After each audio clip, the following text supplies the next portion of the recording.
The champagne flute shattered against the marble floor, sending shards skittering like accusations across the elegant ballroom.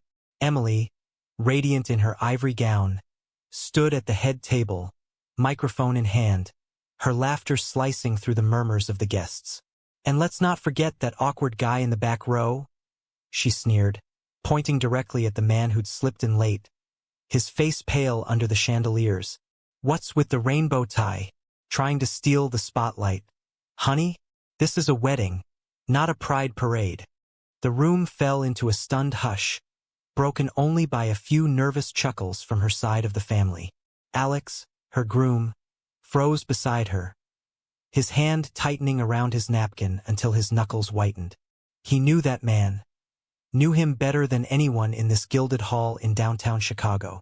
That was Brian, his brother, the one everyone thought had died 5 years ago in a tragic car accident. But Brian wasn't dead. He'd faked it to escape the suffocating grip of their conservative family, and now here he was, crashing back into Alex's life on the worst possible day. Alex's mind raced back to their childhood in the suburbs of Illinois, where their father, a stern evangelical pastor, had ruled with an iron Bible. Brian, 2 years older, had always been the protector, the one who took the hits when Alex's sensitivity drew their dad's ire. "You're too soft, Alex," their father would bark. "Man up." But Brian saw the truth early on.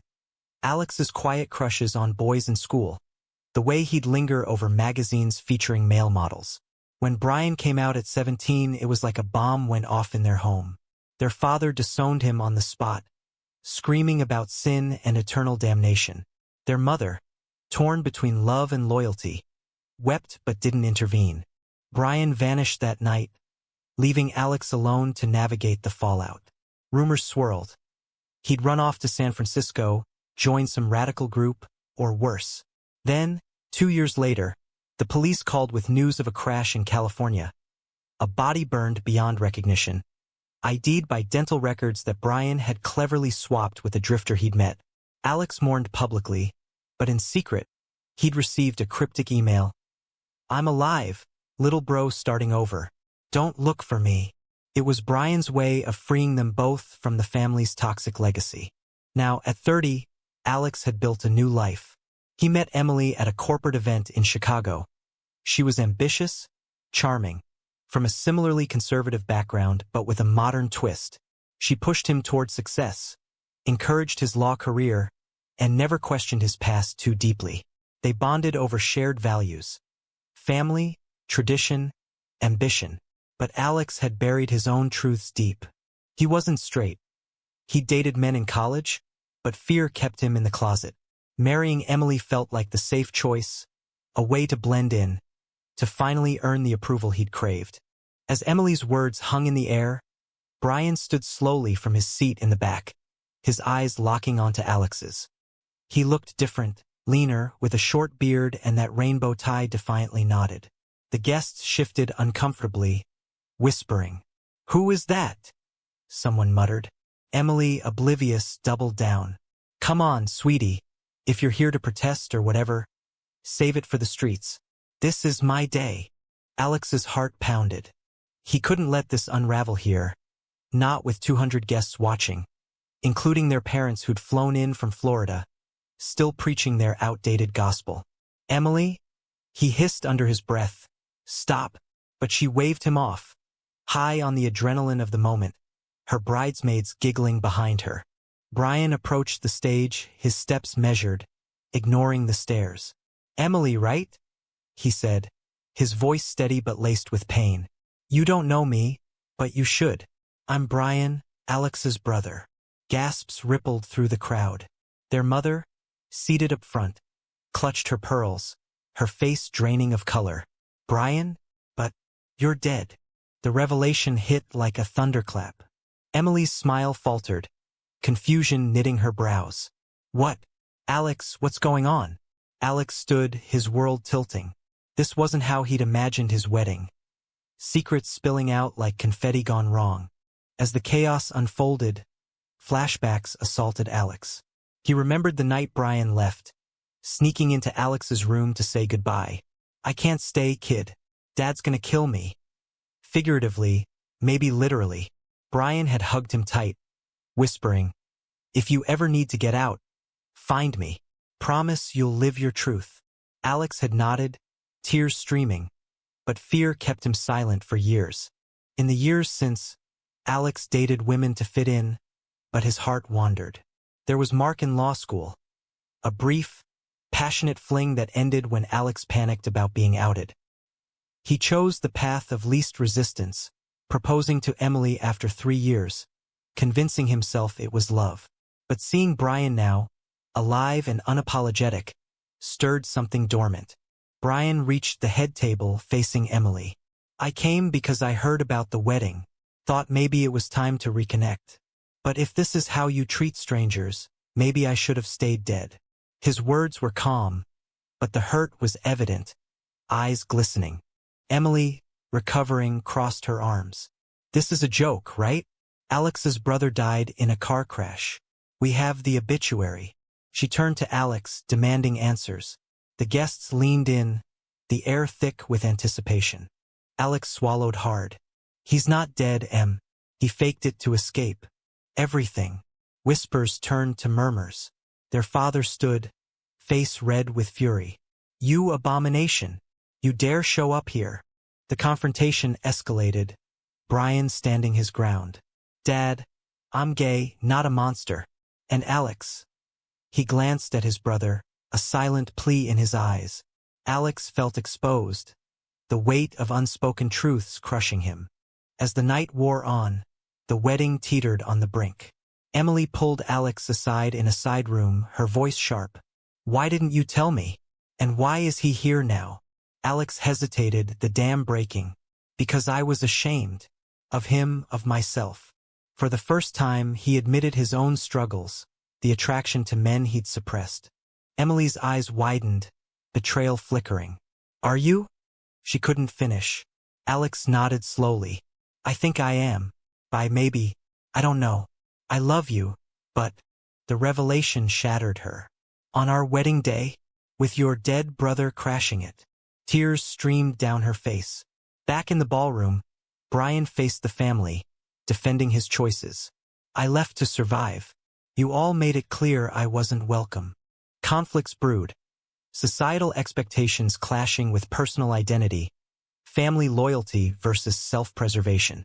Guests divided, some sympathetic to Brian's plight, others siding with tradition. By midnight, the party disbanded in disarray. Alex found Brian outside, under the stars. "Why now?" Alex asked.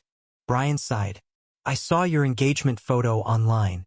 You looked trapped, like I used to." Their conversation delved deep, unearthing buried emotions. Alex realized his marriage was built on lies. Emily, heartbroken, confronted them both. "You humiliated me in front of everyone." The morning after the wedding dawned crisp and unforgiving over the Chicago skyline. The hotel suite bathed in harsh sunlight that did little to warm the chill between Alex and Emily. She sat on the edge of the king-sized bed, her wedding dress crumpled in a heap on the floor like a discarded dream, her eyes red from a night of tears and accusations. "How could you keep this from me?" she demanded, her voice cracking with raw hurt. Alex paced the room, his tuxedo shirt unbuttoned, revealing the vulnerability he'd hidden for so long. "I didn't know how to tell you," he admitted, stopping to face her. Brian's death was supposed to close that chapter, but seeing him last night, it brought everything back. Emily shook her head, disbelief etching lines on her face. "Everything? Like what, Alex? That you're not straight? That your brother faked his death because your family is a bunch of bigots?" The word hung heavy, a truth Alex had avoided. Their family gatherings were always laced with subtle homophobia. Jokes about those people. Sermons on traditional marriage. Emily came from similar stock, her parents active in a megachurch that preached love but practiced exclusion. She'd laughed off Brian's tie last night, but now it felt like a mirror to her own biases. Downstairs in the lobby, Brian waited, nursing a coffee, his rainbow tie still defiantly in place. He'd booked a room anonymously, slipping in to avoid detection until the reception. Now, with the secret out, he felt exposed, the weight of 5 years in hiding pressing down. Flashbacks to his escape flooded him. The bus to California, changing his name to Ryan for a while, building a life in LA as a graphic designer, dating men openly for the first time. There was Javier, his first serious boyfriend, who helped him heal. But that ended when Javier wanted commitment Brian wasn't ready for. Alex joined him eventually, Emily trailing behind, her composure cracking. "We need to talk," Alex said. The three sat in a quiet corner booth, the hotel bustle a distant hum. Emily eyed Brian warily. "Why come back now? To ruin our day?" Brian met her gaze evenly. "Not to ruin it. To save him." He nodded at Alex. "I know what it's like to live a lie. It eats you alive." Emily bristled. "And you think humiliating me publicly helps?" The argument escalated, voices rising. "You humiliated yourself," Brian countered. "Mocking a stranger for being gay? In 2026? Come on." Emily flushed. "It was a joke. Lighten up." But her defense rang hollow even to her. As they delved deeper, societal conflicts emerged. Emily's family arrived, her mother clucking disapprovingly. "This is what happens when you mix with unconventional people." Alex's parents joined, his father thundering about family honor. "You both are a disgrace." Brian stood firm. "Disgrace? For being who we are." He shared his story. The beatings from school bullies encouraged by their dad's rhetoric. The therapy sessions forced upon him to pray the gay away. Alex listened, memories resurfacing. Sneaking Brian food when grounded, covering for him during secret dates. Emily, torn, confessed her own fears. "I love you, Alex, but if you're bi or whatever, does that mean our life is a lie?" Alex reached for her hand. "No. Yes. I don't know. I suppressed it for so long." The drama peaked when Alex's father confronted Brian privately. "You should have stayed dead," he spat. Brian's response was measured but cutting. "And you should have been a better father." The exchange left scars, old wounds reopening. Friends weighed in, some supportive, others judgmental.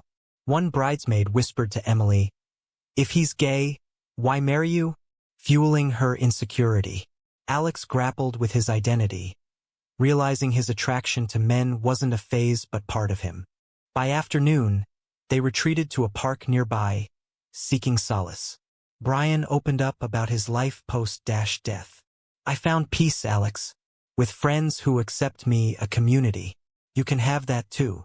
Emily listened, her anger softening to empathy, but doubt lingered. A turning point came when Emily admitted her own prejudices. "I grew up hearing that stuff. Gay people were sinners. But meeting you challenges everything." Brian nodded. "That's the point.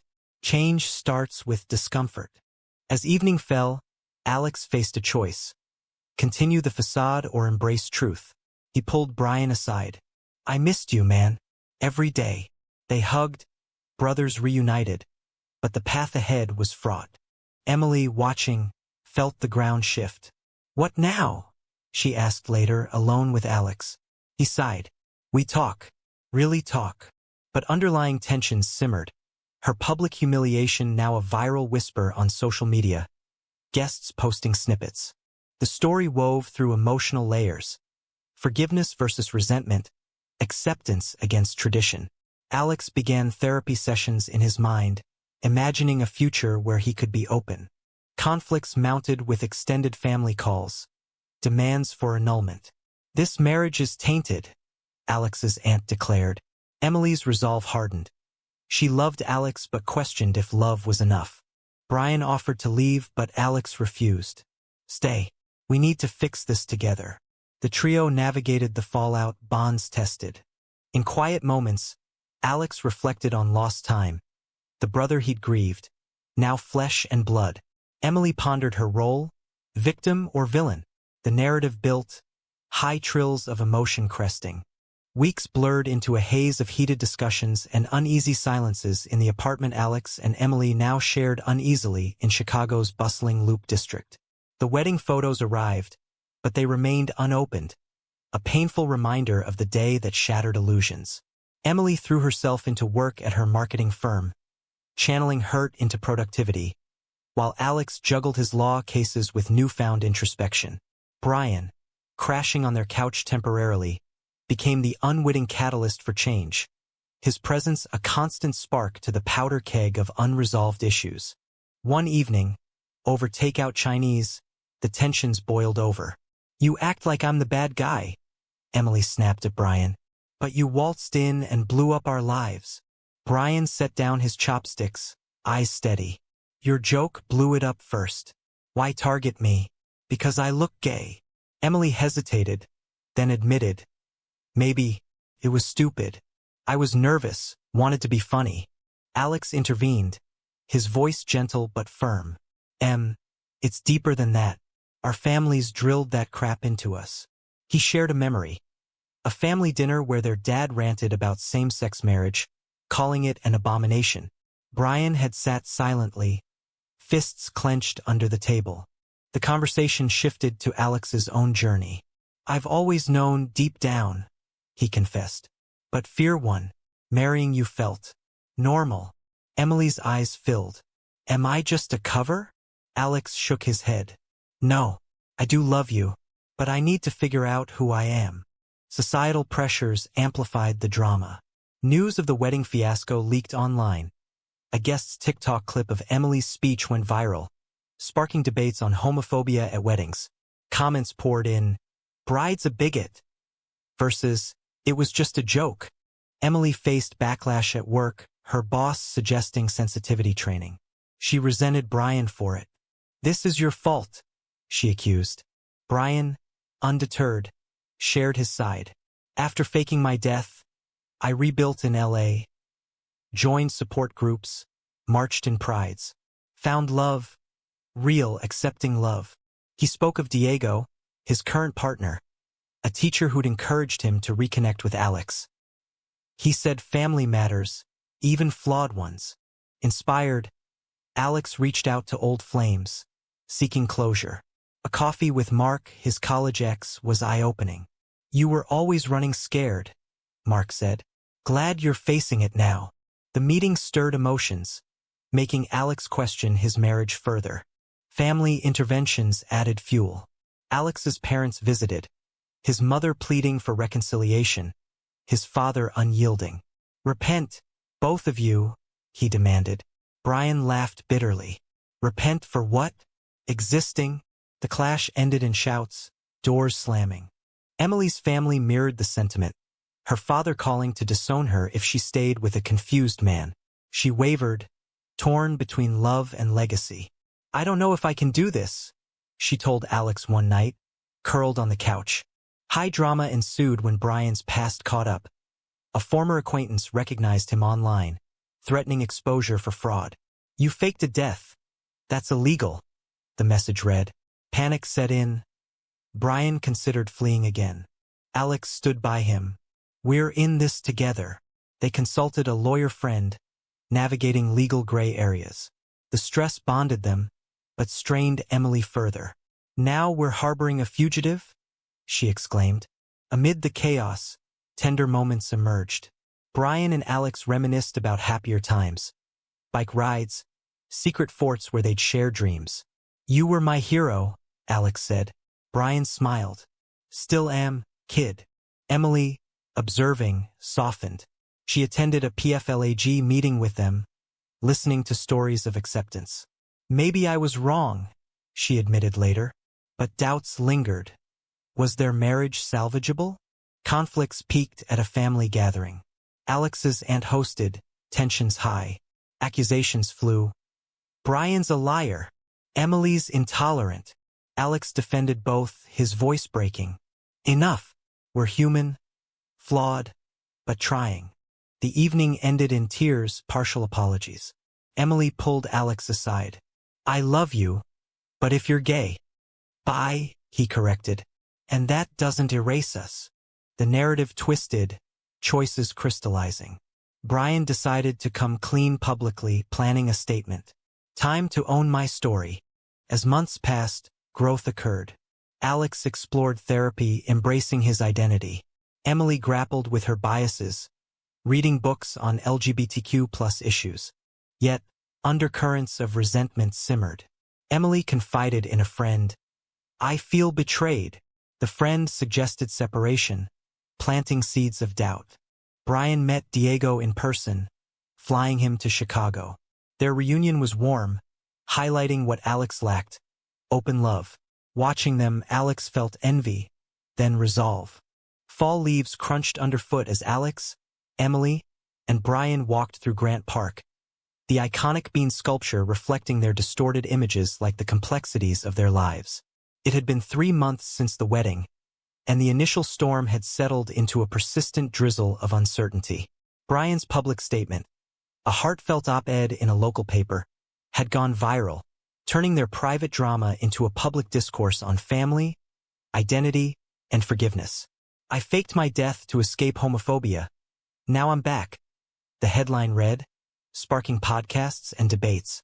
Reactions varied. Support from LGBTQ+ communities, vitriol from conservatives. Alex's firm offered him time off, but whispers followed.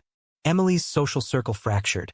Some friends distanced themselves, others rallied.